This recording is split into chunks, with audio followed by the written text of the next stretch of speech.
Lunes 15 de agosto del 2022, bienvenidos todos a Contacto Directo. Es un gusto compartir una nueva semana de información y entrevistas. Nuestros invitados de hoy son Iván Correa, secretario general de la Administración Pública. La delincuencia y el crimen organizado van ganando la guerra a un Estado cuyos poderes no terminan de entender lo que está pasando. Y también la decisión de desconocer a Raúl González como superintendente de bancos. Lo vamos a revisar. También nos acompañará Carolina Andrade, experta en seguridad, ex subsecretaria de Inteligencia. Ella ha sido consultora para Naciones Unidas y es magíster en políticas y administración económica y social. Avanzan los niveles de agresividad del crimen organizado y se declara un nuevo estado de excepción. Sin embargo, la ciudadanía reclama acciones contundentes que estén a la altura de la situación. La actualidad, los protagonistas, el análisis y la información en Contacto Directo.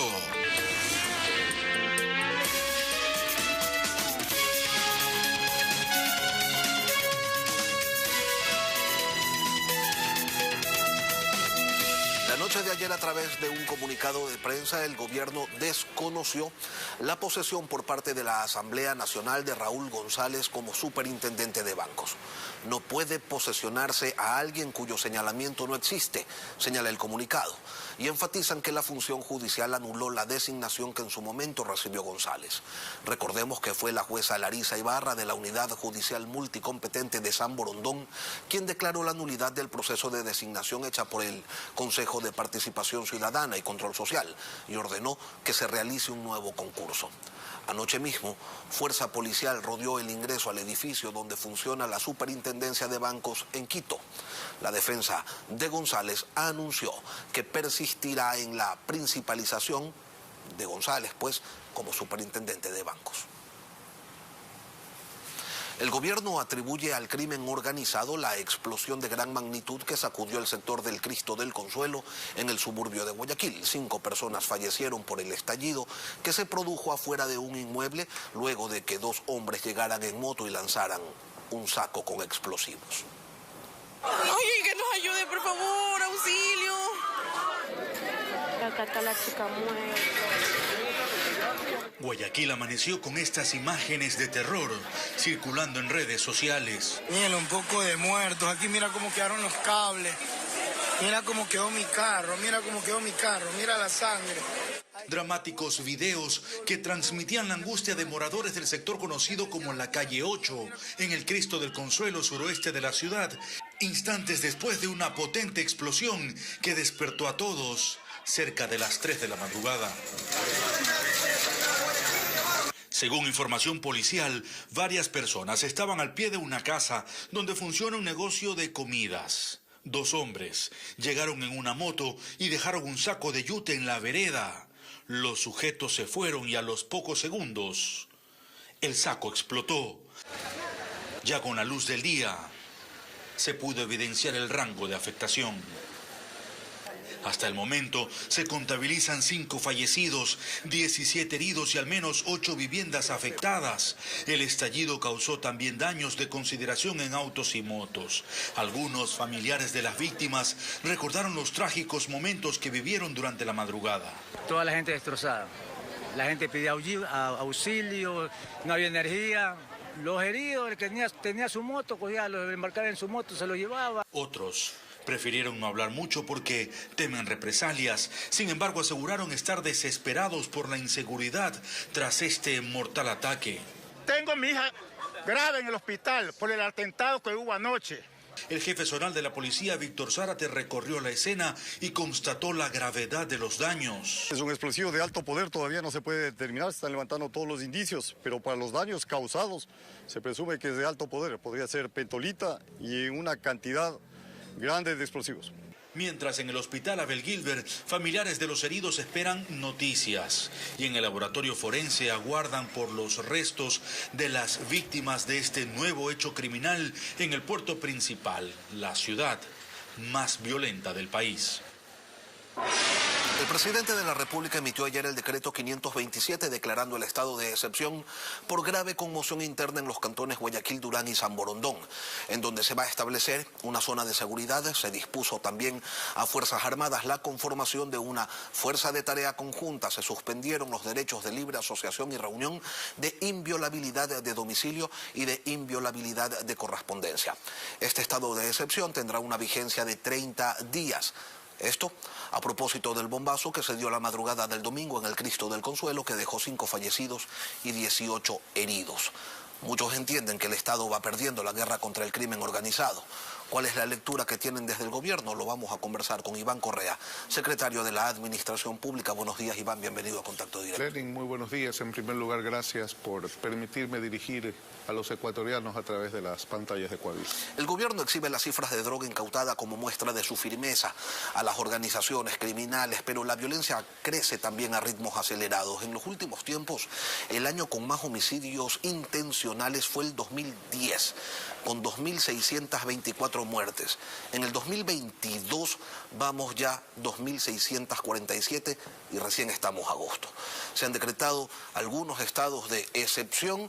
La policía hace lo que puede, pero evidentemente se ve superada. Las estrategias no están dando resultado, Iván. Entonces, ¿qué distinto se va a hacer? Porque la ciudadanía tiene miedo y no siente que el Estado le esté garantizando paz ni seguridad. En primer lugar, es importante dejar claro que el gobierno nacional del presidente Lasso ha enfrentado el narcotráfico como el peor y más grande enemigo que hoy tiene el Estado.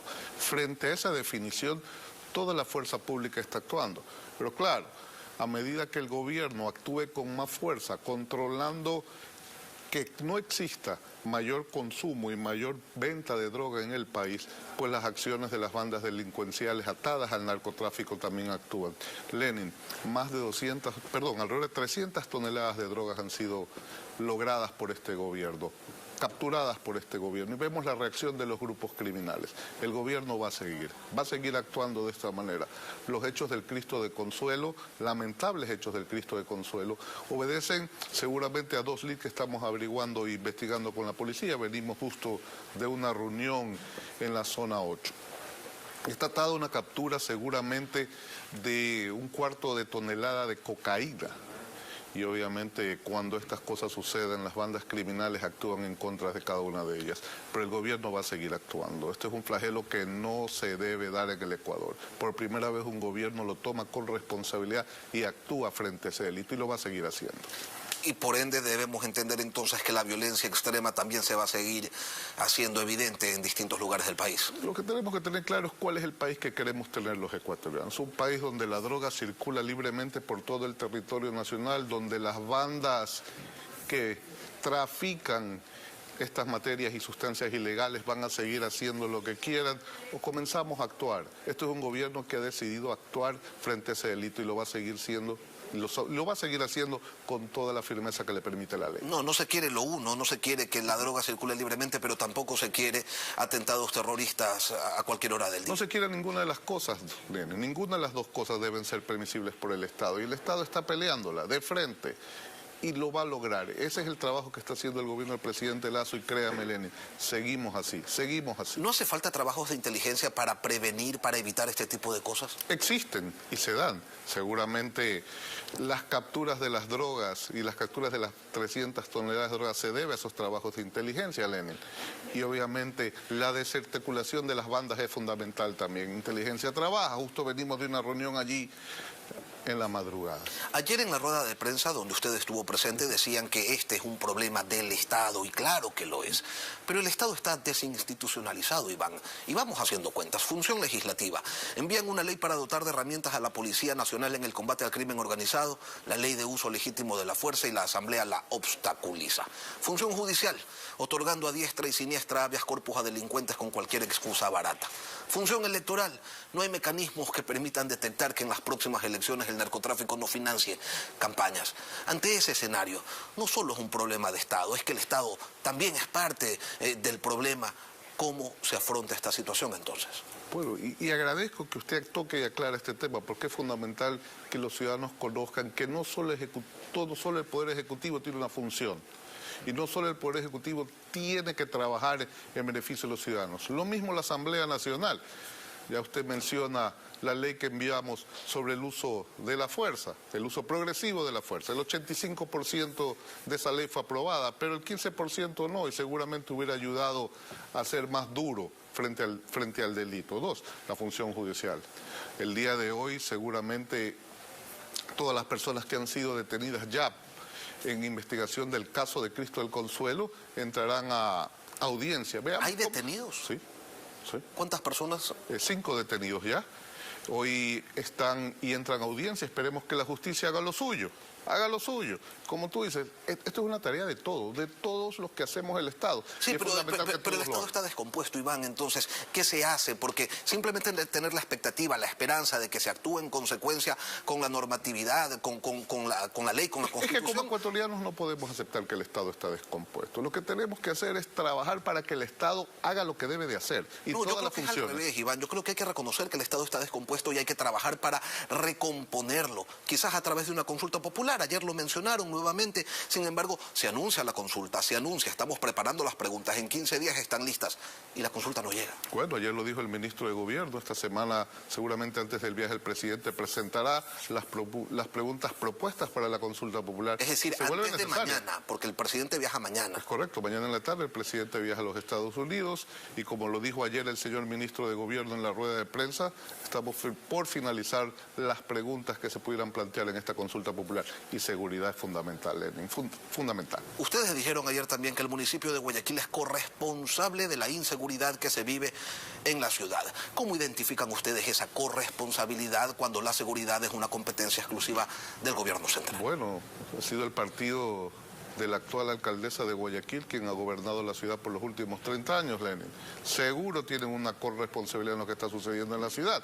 No puede ser que por 30 años nadie se haya dado cuenta que el narcotráfico es el flagelo más grande que hoy tiene la ciudad y tiene el Estado. Pero podrían decirles ellos, esa no era mi competencia, yo no podía actuar, no tengo las herramientas constitucionalmente, no me permiten luchar directamente contra ese narcotráfico. Puede que no tengan las competencias, pero tienen que estar involucrados y no pueden simplemente poner bajo de la alfombra el problema del narcotráfico. La señora alcaldesa tiene que evitar la demagogia y enfrentarlo como lo está haciendo el gobierno.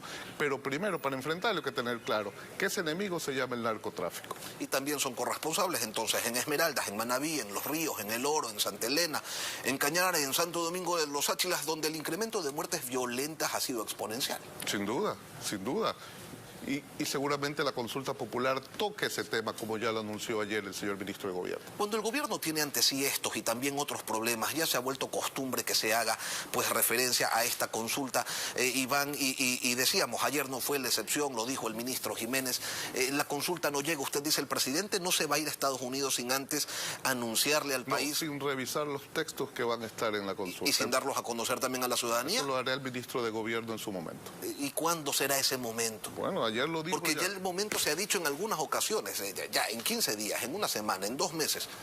Oiga, la consulta popular es un tema urgente. Es un tema urgente. Los ciudadanos la reclaman. El ministro de Gobierno ha sido claro ayer. También hay que entender que estamos en medio de un proceso electoral, de elecciones seccionales. Y hay que entender también que el gobierno no pasa por sus mejores momentos de popularidad y que bien podría constituirse en un plebiscito y ser negada en las urnas. Pero este gobierno no piensa demagógicamente. Este gobierno actúa frente a los problemas que tienen los ciudadanos. ¿Y mientras tanto qué? Mientras tanto, no, seguir trabajando en la salud, en la seguridad, en la economía, en todos los frentes, Lenin. Pero en el tema de la seguridad, los estados de excepción son una reacción, no son una solución, y ustedes lo saben.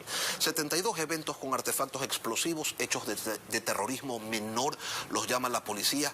El de la madrugada del domingo ya no fue menor. También tenemos las masacres dentro de las cárceles y fuera de ellas. También no nos olvidemos de lo que ocurrió en el Parque de la Playita. El gobierno ofrece $1.200 millones para la Policía Nacional, fueron a Israel a buscar colaboración, lo mismo con Estados Unidos, con España, con Colombia.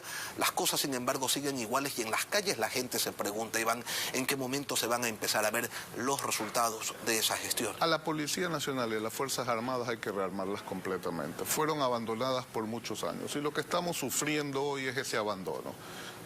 El gobierno nacional ya ha habido 2 viajes a Israel, uno lo comandó el señor presidente y otro el secretario nacional de seguridad con los componentes de las Fuerzas Armadas. Están por definirse todos los armamentos que se requieren comprar de suma urgencia a través del gobierno de Israel, un convenio de gobierno, de manera de dotar inmediatamente tanto a la Policía Nacional como a las Fuerzas Armadas. No van a seguir en el abandono que tuvieron por muchos años. Cuando dice usted de manera urgente, debemos entender que eso es más o menos ¿cuánto tiempo? Tenemos que entender que el enemigo es diferente, por lo tanto la dotación de armamento es diferente a la que antes se requería, porque teníamos otro enemigo. Hoy se están haciendo los análisis, ya la Policía Nacional tiene claro lo que requiere, igual las Fuerzas Armadas. El día de hoy hay una reunión con el secretario nacional de Seguridad, de manera ya de definir todo lo que se requiere para su compra urgente. Decía ayer el ministro del Interior, por ejemplo, que se requieren de vehículos blindados para determinados patrullajes en algunos sectores de... Sin duda, porque hay que defender a nuestros policías, hay que defenderlos frente a ataques de los delincuentes, y vehículos blindados son de urgencias, ya tienen claro cuáles son, y obviamente como esto es un convenio de gobierno a gobierno, se actuará de manera inmediata. En otro tema, Iván, el gobierno dispone la presencia de la fuerza pública en las puertas de las superintendencias de bancos, tanto en Quito como en Guayaquil, para impedir que ingrese Raúl González, quien fue posesionado por esa asamblea con la que el Ejecutivo dice que va a dialogar. En el Ejecutivo tienen claro que todo esto que está ocurriendo es su responsabilidad y que se pudo evitar si enviaban una terna con 3 personas probas que gocen todas de la absoluta confianza del presidente de la República. Lo que el Ejecutivo tiene claro es que tiene que hacer cumplir la Constitución. Frente a eso, no puede ser posesionado un acto de nulidad. Así que claramente una jueza ha decidido que lo actuado es de total nulidad. Frente a eso nadie puede ser posesionado, por lo tanto el gobierno no va a permitir que nadie usurpe funciones en el Estado Nacional, nadie. Bueno, pero otro juez en cambio dijo que se lo posesione, ¿no? Sí, pero es ilegal que un juez haga en contra de un llamado de atención constitucional como lo hizo la jueza en San Borondón. Eso es ilegal y por eso se retractó de lo hecho. Pero eso no lo deben determinar ustedes. Hay otras instancias que son las que tienen que decir que es legal, que es ilegal, que se cumple o que no se cumple. Pero no, ya una jueza de San Borondón lo dijo. Es totalmente nulo el procedimiento realizado. Así que frente a eso nosotros estamos actuando. Dejemos algo claro, Iván, ustedes no van a permitir que el señor González ingrese al despacho de la Superintendencia de Bancos a la brava. El gobierno no va a permitir que se viole el Estado de Derecho, Lenín. ¿Y eso significa que no van a permitir que ingrese? Eso significa que el Estado no va a permitir que se viole el Estado de Derecho. Nadie puede usurpar funciones en el Estado. Iván Correa, secretario general de la Administración Pública. Gracias, Iván, por acompañarnos Lenín, hoy un placer. Aquí en Contacto Directo. Y luego de la pausa volvemos con Carolina Andrade, ex subsecretaria de Inteligencia. Los niveles de agresividad del crimen organizado van en aumento. El gobierno responde con un nuevo estado de excepción. ¿Es posible revertir esta situación o de esta crisis que vivimos ya no se regresa? En breve estamos de vuelta.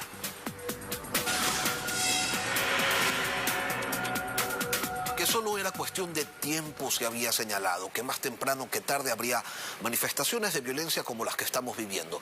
Y pasamos de los cuerpos colgados en los puentes a las decapitaciones de los carros bomba, a estas explosiones que dan cuenta de una acción criminal que no conoce de límites.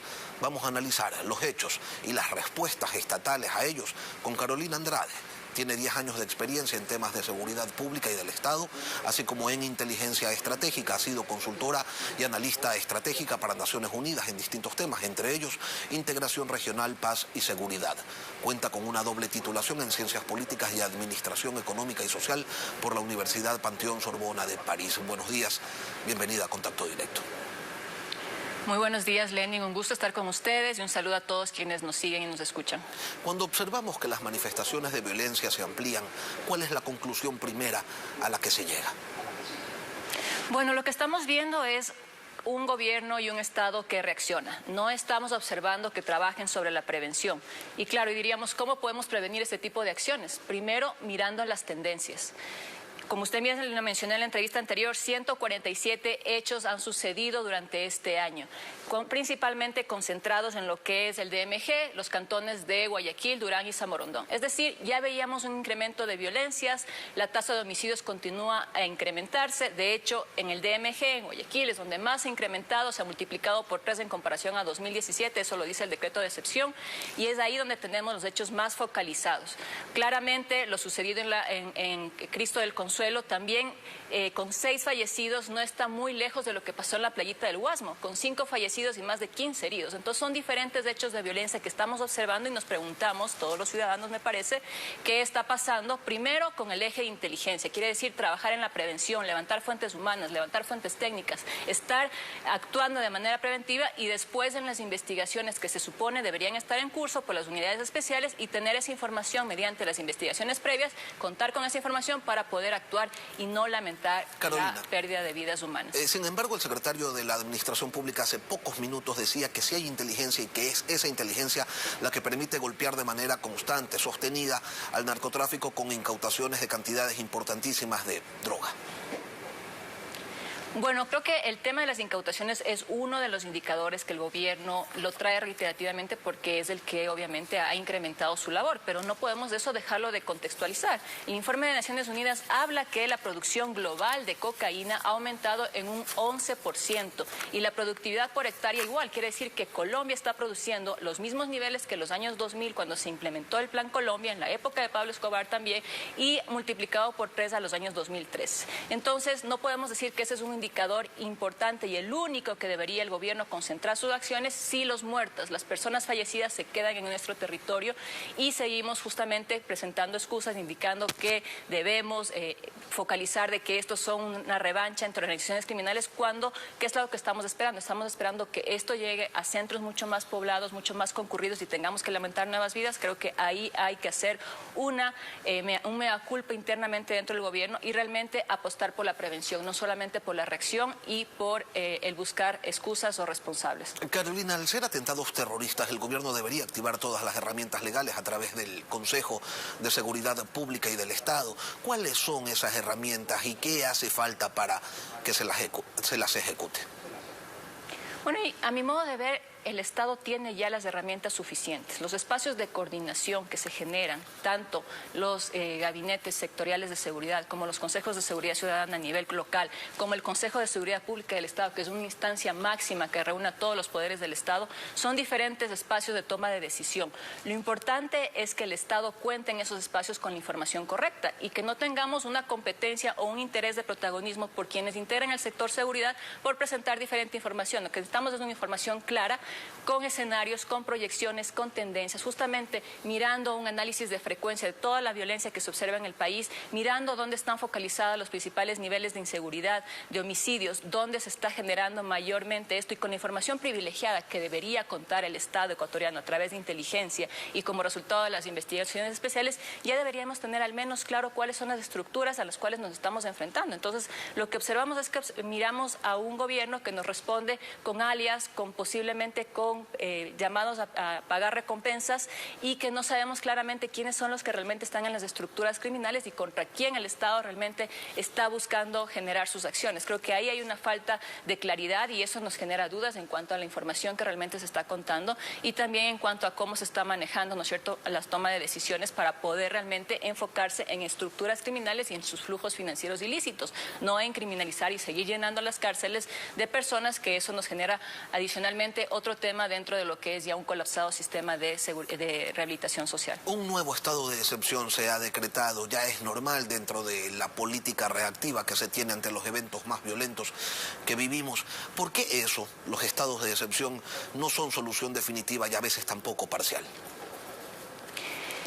Efectivamente, venimos diciéndolo desde que fue el estado de excepción que se declaró en el mes de abril. De hecho, al momento que se declaró el estado de excepción, varios hechos ya con artefactos explosivos se suscitaron tanto en Guayaquil como en Esmeraldas. Entonces, no podemos decir que eso va a generar una disuasión efectiva, el ministro del Interior lo llamó como una estrategia de contención. Claro, tiene su lógica como en un primer momento y en un corto plazo, pero no se puede pensar vivir en un estado de excepción permanente y con una estrategia de contención que no genera realmente una intervención integral. Entonces vemos también una narrativa por parte del gobierno y del Estado de vamos a realizar las investigaciones, levantar la información forense. Sabemos que va a llegar cooperación internacional de Estados Unidos justamente para realizar los trabajos de criminalística en apoyo a la policía del Ecuador, pero todo eso lo que hacemos es reaccionar ante los hechos de violencia y las pérdidas de vidas humanas. Entonces no estamos apostando por algo fundamental que el Estado debería estar diciendo y hablando de manera permanente, la prevención que debe generarse en zonas de alta vulnerabilidad, en zonas que han sido,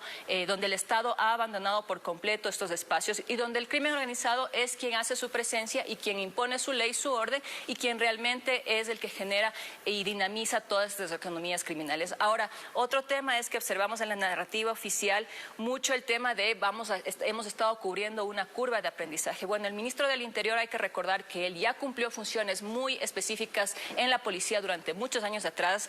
Él fue jefe de operaciones de la Policía Nacional, también estuvo a cargo del Distrito Metropolitano de Guayaquil con estos cantones y también fue comandante de la policía. Entonces, esa curva de aprendizaje no debería ser una excusa frente a las acciones y sobre todo el liderazgo que se debe generar y una visión integral. Hasta ahora estamos esperando que se presente la política de seguridad integral y que se planteen realmente las prioridades con la ejecución de presupuestaria adecuada para que esto pueda complementarse, pero seguimos esperando, se generan reuniones territoriales, pero no tenemos ninguna respuesta. Carolina, mientras el tiempo sigue pasando. Y cuando se habla de una política integral de seguridad, ¿a qué nos estamos refiriendo? ¿Cuáles deberían ser esas acciones, esos pasos a seguir para avanzar hacia esa integralidad que se advierte necesaria? Bueno, la integralidad tiene que observarse en los tres ejes que son el eje de prevención, el eje de inteligencia y el eje de investigaciones.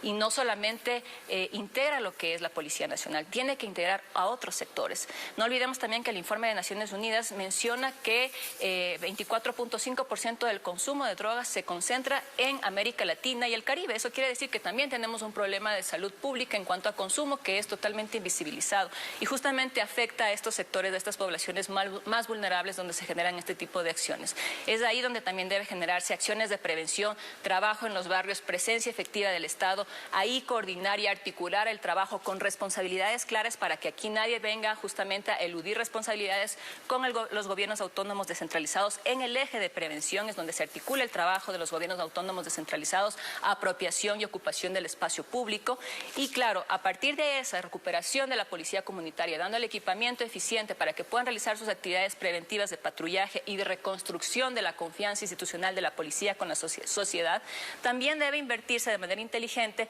a través de proyectos especiales y fortalecer las capacidades técnicas, tecnológicas y humanas del eje de inteligencia. Ahora nos preguntamos cómo se están registrando las fuentes humanas, cómo se está manejando la información, de qué forma esto está generando realmente efectos y consecuencias favorables para el trabajo de la policía. Y obviamente el eje de investigación es cuando el delito, el homicidio ya se cometió y donde se generan las investigaciones necesarias para que pueda identificarse a los culpables, pero desde una visión de estructuras y flujos financieros ilícitos. Carolina. Y aquí le doy un dato importante. Cerca entre 2.100 a 5.400 millones al año es producto de actividades ilícitas que se mueven en la economía ecuatoriana, de acuerdo al informe de Global Financial Integrity, un tanque de pensamiento situado en Washington, que nos llama la atención que justamente entre 1.500 a 3.800 millones de dólares se estarían lavando al año en el Ecuador. ¿Dónde está el trabajo del eje de inteligencia financiera e inteligencia económica? Es justamente ahí donde hay que colocar las prioridades y el trabajo del Estado, pero con liderazgo y decisión, no con reacción. Usted lo planteaba hace un momento y es una duda general. ¿Qué falta para que las víctimas civiles dejen de ser colaterales y se conviertan en objetivo primario de estas organizaciones criminales que no solo combaten entre ellos, sino también contra el Estado? Recordamos los atentados contra la UPC, contra la ambulancia en la que se creyó que se movilizaba Junior, allí murieron algunas personas. ¿Qué falta, Carolina, para que ya los objetivos no sean personas relacionadas con estas organizaciones criminales, sino personas que no tienen nada que ver con esos asuntos?